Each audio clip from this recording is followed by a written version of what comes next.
नहीं, अनुराग जी देखिए इस तरह से नहीं, मैंने उनको भी सभी को रोका है। अनुराग जी इस तरह से नहीं, देखिए बहुत संवेदनशील मुद्दा है अनुराग भदौरिया जी, बहुत संवेदनशील मुद्दा है। मैं सभी पैनलिस्ट से ये अनुरोध कर रहा हूँ, इसमें इसकी संवेदना को बनाए रखते हुए डिबेट करनी चाहिए। बेहद संवेदनशील मुद्दा है। अनुराग जी तो कहां बीच में चिल्ला रही है, अपनी बात कह रहा हूं। राखी जी मैं आपके पास आऊंगा दोबारा। अनुराग जी चिल्ला रही है, ये कोई बात होती है क्या? चलिए अनुराग जी आप अपनी बात पूरी करिए, लेकिन आप भी अब राज्यों में बांटते हुए नजर आ रहे हैं। अनुराग जी आप भी अब अलग अलग राज्यों का केस गिनाकर, क्योंकि देखिए आप ही ने कहा इसे राज्यों में नहीं बांटना चाहिए। बात पूरी कर लूंगा जी। अरे मुझे अपनी बात पूरी पूरी करिए। इसलिए कह रहा हूं कि सरकार की जिम्मेदारी होती है कि जहां जब जो घटना नहीं बोलेंगे। राखी जी मैं सभी को रोकूंगा। आप राखी जी मैं सभी को रोकूंगा। अनुराग जी आप अपनी बात पूरी करिए जल्दी से। ये कोई बात नहीं, मैं बोलूंगा, मैं अभी बोल रहा हूँ। नहीं अनुराग जी देखिए इस तरह से नहीं। अनुराग जी देखिए अनुराग जी आप सभी सम्मानित प्रवक्ता है। देखिए आप सभी से मेरा अनुरोध है कि बेहद संवेदनशील मुद्दे पर यह चर्चा हो रही है। इस चर्चा को सार्थक बनाएंगे ताकि जो इसके दोषी हैं उन पर कार्रवाई हो सके। हम आपसे इस मामले पर इसलिए चर्चा कर रहे हैं और मैं इसकी संवेदना को बनाए रखना चाहता हूं, इसलिए इधर उधर की बात ना की जाए। अनुराग जी अपनी बात पूरी करिए।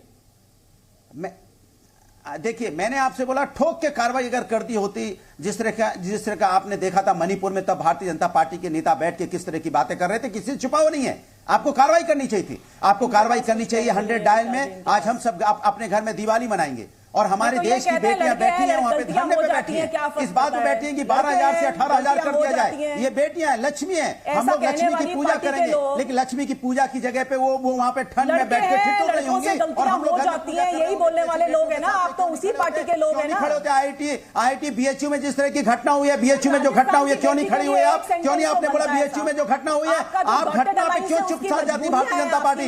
क्यों घटना पे चुप हो जाते हो? बेटियों के अन्याय के खिलाफ, चाहे राजस्थान में हो और चाहे मध्य प्रदेश में, चाहे उत्तर प्रदेश में, चाहे बिहार में हो, अगर बेटियों के साथ अन्याय हो रहा है तो आपको खड़ा होना चाहिए। ये कैसे होगा जहां भारतीय जनता पार्टी की सरकार है वहां पे आप किसको आप ले आए डिबेट पे? भाई ये थोड़ा पढ़ा लिखे लोगों को डिबेट पे लाया करो। मैं तो बीच में नहीं बोला किसी के, मैं कह रहा हूं कि आपको मैंने बोला कि राजस्थान की घटना हो, मध्य प्रदेश की हो, बिहार की हो या उत्तर प्रदेश की हो, जब एक घटना होती है तो सबको खड़ा होना चाहिए, तब भारतीय जनता पार्टी। चलिए मैं अनुराग जी, राखी जी आप लोग के पास दोबारा आऊंगा। धीरेन्द्र कुमार जी हमारे साथ जुड़े हुए हैं। धीरेन्द्र जी राजस्थान की इस घटना पर क्या सियासत हो रही है? विशाल जी सबसे पहले आज दीपावली का शुभ अवसर है, इस पर सभी पैनलिस्ट को और आपको भी मैं शुभकामना देता हूं और सभी पार्टी के प्रवक्ताओं को भी बधाई देता हूं और सभी दर्शकों को भी बधाई देता हूं। देखिए इस पर सेलेक्टिव हो ही नहीं सकते हैं। बच्ची चाहे राजस्थान की हो, बच्ची चाहे बिहार की हो, बच्ची चाहे मध्य प्रदेश की हो, बीजेपी शासित हो कि कांग्रेस शासित हो कि सपा शासित हो, ये मैटर नहीं करता है। ये हमारे लिए शर्म की बात है कि हम 21वीं सदी में जा रहे हैं और आज भी इस तरह की घृणित काम प्रदेशों में हो रहा है। निश्चित तौर पर अगर आप कह रहे हैं कि उस पर कार्रवाई हो रही है, दरोगा को सस्पेंड किया गया है, तो वहां के उच्च पदस्थ पदाधिकारियों को क्यों नहीं इसकी सजा मिले? वहां जो वर्तमान में गृह मंत्री है, जो मुख्यमंत्री भी है, उन पर क्यों नहीं कांग्रेस के आला कमान उन पर कार्रवाई करती है? राजस्थान में लगातार घटनाएं हो रही हैं, ये आंकड़े बता रहे हैं, मैं नहीं बोल रहा हूँ विशाल जी कि महिलाओं पर अत्याचार के मामले देश में सबसे ज्यादा हो रहे हैं। तो कांग्रेस पार्टी की मुखिया चाहे प्रियंका जी हो चाहे राहुल जी हो, उनको चाहिए अपने मुख्यमंत्री को भी जो गृह मंत्री है इस नाते कि भाई अगर आपसे नहीं समझ रहा है तो आप गद्दी छोड़ो। यहाँ पे हम लोग सेलेक्टिव हो जाते हैं। मुझे कहीं कोई दिक्कत अगर मध्य प्रदेश में भी हो रहा है तो मध्य प्रदेश के भी मुख्यमंत्री जी को वही करना चाहिए जो राजस्थान के मुख्यमंत्री जी को करना चाहिए। जो बच्ची, वो बच्ची मेरे घर की बच्ची है, वो कहीं बाहर की बच्ची नहीं है। और यहाँ पे हम लोग मैं तू में लग जाते हैं, लेकिन आज भी इस तरह की कार्रवाई कर रहे हैं लोग। ऐसे लोगों के लिए कठोर से कठोर कार्रवाई करनी चाहिए और उसी का नजीर कहते हैं कि नजीर अनुराग जी बोल रहे थे क्या नजीर पेश करना चाहिए। आज महिलाओं के आरक्षण का जो बड़ा काम संसद द्वारा किया गया, आदरणीय प्रधानमंत्री के द्वारा, जीत के महिलाएं आएंगी तो उन्हीं बच्चियों के लिए सशक्त से सशक्त और मजबूत कठोर कानून बनाएंगी, खुद बनाएंगी, ताकि ऐसे घृणित काम करने वाले लोगों को हम लोग सलाखों के पीछे और फांसी के फंदों पे लटका सके। लेकिन दुख तब होता है कि जब इन सब चीजों को भी राजनीतिक पार्टी के प्रवक्ता, राजनीतिक पार्टी के नेता वोट के चश्मे से देखते हैं। यह बेहद दुर्भाग्य। धीरेन्द्र जी, कौन लोग वोट के चश्मे से देख रहे हैं? वोट के चश्मे से कोई भी देख रहे हो, मैं सब किसी व्यक्तिगत आज के दिन में मैं किसी पर व्यक्तिगत हमले नहीं कर सकता हूं, लेकिन जो लोग भी देख रहे हैं एक जेनरिक संदेश मैं देना चाहता हूं कि इसको वोट के चश्मे से न देखा जाए। मैं भी नहीं देखता हूं। वहां पे कार्रवाई हो रही है तो कांग्रेस पार्टी को भी चाहिए वहां जाके उस पीड़ित परिवार से मिलना, चाहे राहुल जी हो, चाहे प्रियंका जी हो, या बाकी इंडी गठबंधन के जो बड़े नेता हो, उनको भी जाना चाहिए वहां पे। तभी लगेगा कि नहीं ये सही में दर्द है। सुजाता जी, बिल्कुल धीरेन्द्र जी। सुजाता जी, मुझे यूपी विधानसभा चुनाव के वक्त प्रियंका जी का एक नारा याद आ रहा है, लड़की हूं लड़ सकती हूं।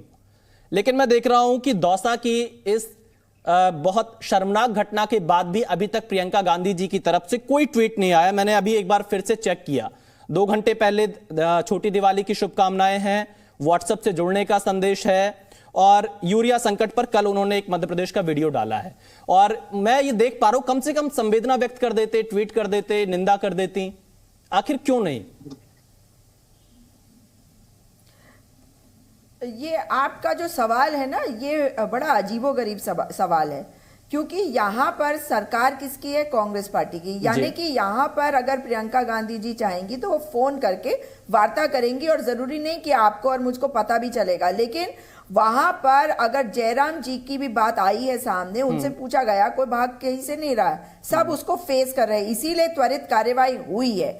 और अगर आप बात कर रहे हैं एक ऐसे राज्य में जहां पे जिसकी सरकार है, अगर वो कार्यवाही नहीं करेगी तब उस पर सवाल भी उठाया जाएगा, और वहां पे जाने की जरूरत हर व्यक्ति को पड़ेगी, चाहे वो किसी भी पार्टी का हो, चाहे वो उस पार्टी का ही क्यों ना हो जो सत्ता में बैठी हो, क्योंकि न्याय दिलवाने का काम सरकारों का होता है। इसलिए जब कांग्रेस पार्टी की वहां सरकार है और अगर त्वरित कार्यवाही करके ये हुआ, तो आपको मैं ये भी यकीन दिला दूं कि हमारा शीर्ष नेतृत्व हमेशा टच में रहता है और हर चीज की खबर लेता है। लेकिन हर बात को हमें बाहर आके बोलने की जरूरत नहीं है। अगर हमारे मुख्यमंत्री ने तुरंत कार्यवाही करवाई है, पुलिस ने वहां अरेस्टिंग करी है, और ना केवल सस्पेंड इमीडिएटली कल ही कर दिया गया था, मगर अब ये खबर भी आ रही है कि उनकी जो वो पूरी प्रक्रिया है, तभी तो मैंने आपको शुरू में बताया, पूरी प्रक्रिया उसे नौकरी से निकालने की ऐसे विकृत मानसिकता वाले व्यक्ति की हो रही है। लेकिन जब हम बात कर रहे हैं कि जो अभी जो मेरे पहले पैनलिस्ट, मैं आपको एक किसी में ऐड कर देता हूं, राखी राठौड़ जी ने आपसे एक सवाल पूछा था। सुजाता जी, आप बात आगे पूरी करिए।